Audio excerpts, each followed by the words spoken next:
الحمد للہ رب العالمین والصلاة والسلام علی سید الانبیاء والمرسلین اما بعد فاعوذ باللہ من الشیطان الرجیم بسم اللہ الرحمن الرحیم الا ان اولیاء اللہ لا خوف علیہم ولا هم یحزنون الذین آمنوا وكانوا يتقون صدق اللہ العظیم وصدق رسولہ النبی الامین القدیم الکریم ونحن علی ذلک لمن الشاہدین والشاکرین والحمد للہ رب العالمین۔ انتہائی خلوص و عقیدت کے ساتھ بارگاہ رسالت میں ہدیہ درود کی نظریں پیش کریں۔ اللہم صلی علی سیدنا ومولانا محمد طب القلوب ودوائها وعافیۃ الابدان وشفائها ونور الابصار وضیائها وآلہ وصحبہ دائما ابدا۔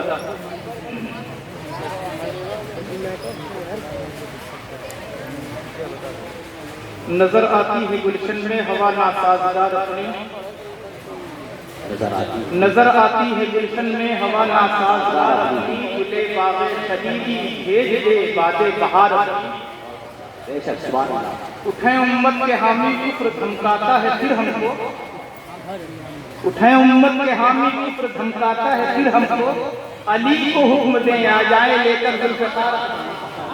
اللہ سبحانہ اللہ۔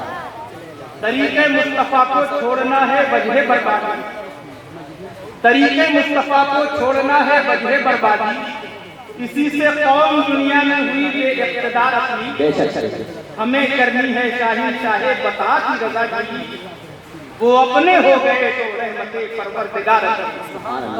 حضرات گرامی، آج یہ محفل تین عنوانات پر مشتمل ہے۔ کسی ایک گوشے پر گفتگو کرنے کے لیے وقت کی قلت ہے کہ جائے کہ تینوں گوشے پر گفتگو کی جائے، لیکن چند سرخیاں میں بیان کرنا چاہوں گا۔ سب سے پہلے خطبہ مسنونہ کے بعد تواتر کے ساتھ دو آیتیں میں نے پڑھی ہیں۔ اکثر کسی ایسے عنوانات کے ساتھ جشن غوث اعظم، جشن کبیر احمد رفاعی، جشن غریب نواز، ان عنوانات پہ جب پروگرام ہوتے ہیں تو یہی آیات کی تلاوت اکثر و بیشتر ہوتی ہے۔ آج میں اپنی گفتگو کو اسی آیات پر شروع کرنا چاہوں گا، لیکن پروردگار عالم نے جہاں اپنے محبوب بندوں کی شان بیان کی ہے، وہیں اپنے بندوں کے لیے، عام بندوں کے لیے ایک خاص پیغام بھی رکھ رہا۔ پروردگار،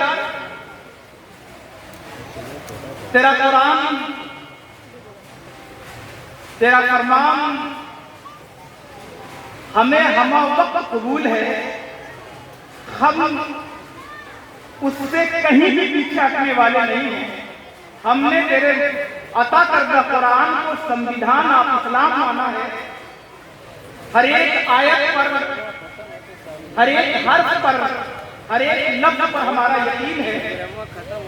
پروردگار کو اپنے محبوبین کی جب شان بیان کرنا چاہا تو یہ شان بیان کرنے میں یہ اتنی تاکید کیوں لگا دی؟ ایک حرف تاکید سے کام چل جاتا، دو لگانے کی ضرورت کیا پڑی؟ غور کریے گا اور اس نتیجے پر انشاءاللہ پہنچا جائے گا کہ پروردگار تو اپنے محبوب بندوں کی شان بیان کرنے کے لیے، ولیوں کی شان بیان کرنے کے لیے کہ وہ بے خوف ہیں، انہیں حزن و ملال نہیں ہے، تو اللہ سے کام چل جاتا، اللہ کی ضرورت نہیں تھی۔ اللہ سے کام چل جاتا، اللہ کی ضرورت نہیں تھی۔ یہ دو لفظوں کی ضرورت کیوں؟ ایک طرف خبردار کیا جا رہا ہے، پھر بے شک کہا جا رہا ہے۔ پروردگار، خبردار کرنے کی یہاں ضرورت کیا ہے؟ جب یہ کام بے شک سے چل جاتا، خبردار کرنے کے لیے وجہ کیا بن گئی؟ اب انسان اپنے انسانی میں یہ بات تو سمجھ میں نہیں آ رہی تھی. ہم نے جب اس پر غور کرنا شروع کیا کہ آخر خبردار کہاں لگایا جاتا ہے تو یہ استعمال ہونے والا جملہ ہر خطرناک جگہ پہ دکھائی دیتا ہے. روڈ خطرناک ہے، موڑ اندھا ہے، بورڈ لگا ملتا ہے ساودھان آگے اندھا موڑ ہے. ٹرانسفارمر لگا ہو اس پر ایک چھوٹے سے بورڈ پر خبردار اور ساودھان لکھا ہوتا ہے، اس لیے کہ اس میں بہت زیادہ پاور ہے. اس سے بڑھ احتیاطی کی بنیاد پر انسان خطرے میں پڑ سکتا ہے. پروردگار کو تیرے محبوب بندے ہیں، راضی برضا رہنے والے بندے ہیں، عفو درگزر کرنے والے بندے ہیں، عفو درگزر کرنے والے بندے ہیں، رشد و ہدایت کی دعوت دینے والے وہ بندے ہیں.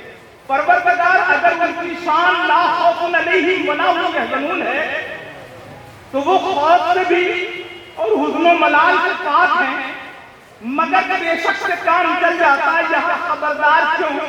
جب ہم نے اس خبردار سے غور کیا تو کوئی ایسی بات نظر نہیں آئی، لیکن جب ہم اور گہرائی میں پڑے تو ایک نتیجہ نکلا کہ خبردار جہاں لکھا ہوتا ہے وہاں کوئی ضروری نہیں کہ خطرہ ہو. خطرہ ہونے سے پہلے خبردار اس لیے کیا جاتا ہے بچوں کی اسکول گاڑی کے آگے نہیں بلکہ پیچھے ساودھان لکھا ہوتا ہے. ساودھان پیچھے ہی لکھا ہوتا ہے، آگے وہ جا رہے ہیں. اگر گاڑی رکی وہ بچے ہیں اچانک اتر سکتے ہیں. اگر آپ ساودھان نہیں رہیں گے تو درگھٹنا ہو. آپ ساودھان نہیں ہوں گے تو خطرہ ہو سکتا ہے. اس لیے پیچھے لکھا ہوا ملتا ہے. ٹرانسفارمر پہ لکھا ہے، ہم اس کے قریب سے گاڑی لے کے جاتے ہیں، ہم اس کے قریب جاتے ہیں. اگر کوئی فالٹ ہوتا ہے تو بناتے ہیں، اس کا کوئی نقصان نہیں ہوتا. لیکن ناسمجھی اور کم علمی میں اگر اس میں جا کر کسی ٹوٹی کو اکھاڑنے کی کوشش کریں تو وہ ہمیں تلاش کر دیتا ہے. معلوم یہ ہوا اس سے ٹکرایا جائے گا تب نقصان پہنچے گا. خطرہ اس وقت ہوگا جب اس سے انسان الجھے گا یا ناشعوری کی منزل میں جائے گا.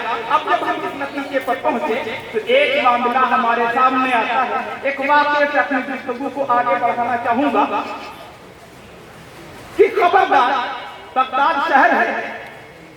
ایک درویش کامل صبح سویرے نکلے، مسجد میں ندا آ رہی تھی، الصلاۃ خیر من النوم.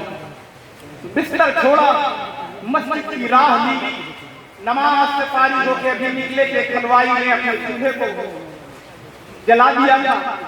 بھٹی جل رہی تھی، دودھ گرم ہو رہا تھا. اس نے کہا حضور تھوڑی دیر اگر آپ رحمت فرمائیں تو میں آپ کی ضیافت کرنا چاہتا ہوں. انہوں نے تھوڑی دیر سکونت کی، ایک پیالہ گرم دودھ کا پیش کیا.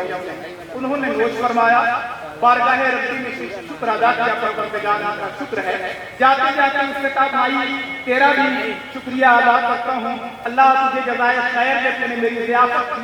اور وہ کھولے کھولے قدموں سے آگے جا رہا ہے.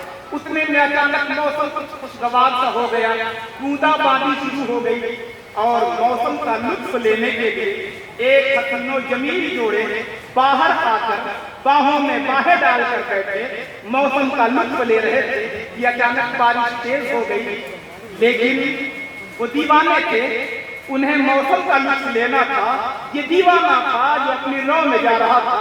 ہم کہاں رکتے ہیں عرش و فرش کی آواز سے، ہم کو جانا ہے بہت اونچا حد پرواز سے. وہ اپنی منزل کا کامبند تھا کہ اچانک جب اس کے قریب پہنچا زمین کیچڑ زدہ ہو چکی تھی. ان کا قدم جب اس زمین پہ پڑتا ہے اور جب کھڑاؤں اٹھتی ہے تو کچھ چھینٹے نمودار ہوتے ہیں جو اس روشیزہ کے کپڑے پہ پڑ جاتے ہیں.